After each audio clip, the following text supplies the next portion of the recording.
Give us a list of a few things that hinder weight loss for women over 40. Okay, well, here's the first one. Stop trying to lose weight. Like, what? And in fact, when you think about it, if your sole focus was to lose weight, what should you do? You should fast as much as possible, eat as little as possible, and move as little as possible. And you'll lose a lot of weight and you will damage your metabolism to the point it will be hard to come back from that.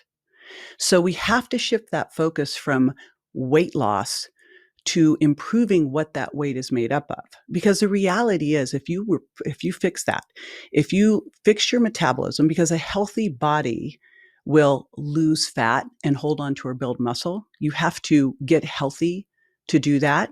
You don't lose weight to get healthy. And in fact, you can lose weight and really damage your metabolism. So if you shift that focus and improve that body composition, then fat loss becomes effortless. Let's talk about the number 40. Why are we having that conversation of at 40 and above? What's going on in the body Yeah, when what we hit 40? happened? I still remember I was doing a down dog at my fitness and wellness studio and looking and going, whose thighs are those? What skin is going on there? What the heck, right? You know, what happens at 40?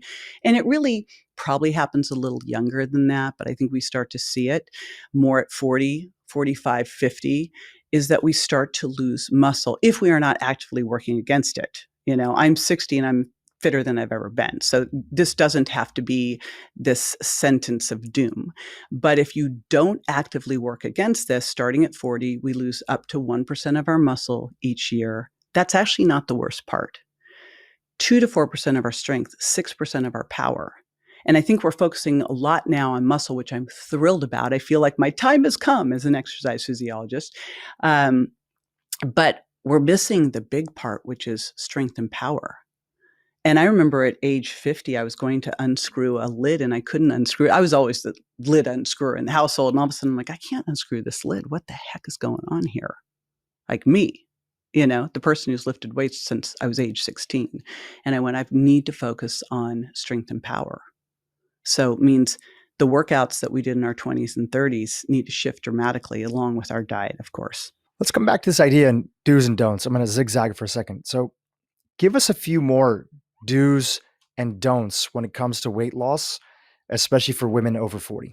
Yeah, and I was fortunate early on as I was paying my way through grad school and doctoral school to have all my clients were 40s and 50s and pretty even split between men and women. But what they were teaching me in school, I went and first I tried that with my clients and it didn't work. And what were they teaching you? Just so they were everybody teaching, knows. oh my gosh. And but what's crazy is the stuff that we were taught back then is actually still around today. They taught us calories in, calories out. And I like to say calories count, but it's clear from the research that where they come from counts more. Like I literally had a doctor once tell one of my clients that it just was calories in, calories out. She could eat all her calories from pie. She just needed to create a deficit. I'm like, yeah, not really, right? So it was calories in, calories out. And you had to do cardio to lose the weight first before you did resistance training. That was the whole thing. In fact, everything in grad school, all of the research projects were based on cardio. And I was like, I am not doing my research project on cardio because as I realized it didn't work and I wasn't going to get paid to make people worse, right? I shifted the diet into protein first and I started doing loads and loads of resistance training. And the cardio I did do was sprint training. And so my graduate projects were on resistance training and plyometrics. In fact, this is funny. A gal, Tracy York, and I over at Matrix were trying to design a plyometric class. But the problem was we couldn't take people past 10 to 12 minutes. And the classes all had to be at least 30 minutes. So we were like, done. Because they would get sort of wiped out because it was so intense? They were done. It was like you only needed you're going to do plyometrics and power training. You're not doing that for 30 minutes and certainly not for 60. And everything back then, you look at it, even in the research subjects, in our lab at Cal State Northridge, everything was 30 minutes to 60 minutes because of the classes. And I was doing how to create strength the fastest. Well, you don't need 30 minutes to do that. You know, we were doing how do you create quad strength the fastest? I don't need 30 minutes. I can do that in 5 to 10 minutes.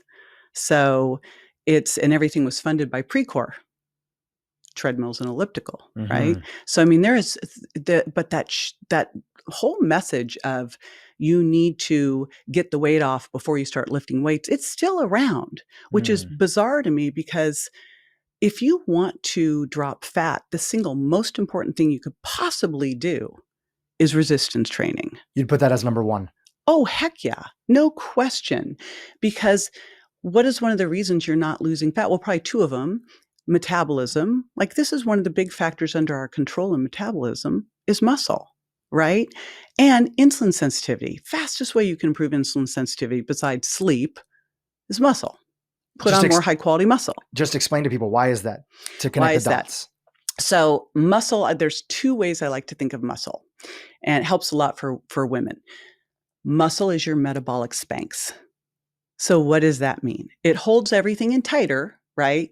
But it also supports a better metabolism because the muscle protein turnover that has to happen is so costly. It requires more energy on your body. We've all heard that. We also are like, muscle takes more energy than fat. Well, why? It's that protein turnover that happens. The other part is it's a sponge. It's a sugar sponge. It's an endocrine organ. The best place that we can put our carbs is in our muscles so that we can store them and use them when we need them. So it's going to help lower that blood sugar response. And then we have insulin improvement when those muscles are contracting. So we get better insulin sensitivity. So if you just remember those 2 things, metabolic Spanx, sugar sponge, those are the key things that are really going to help with that long-term body composition.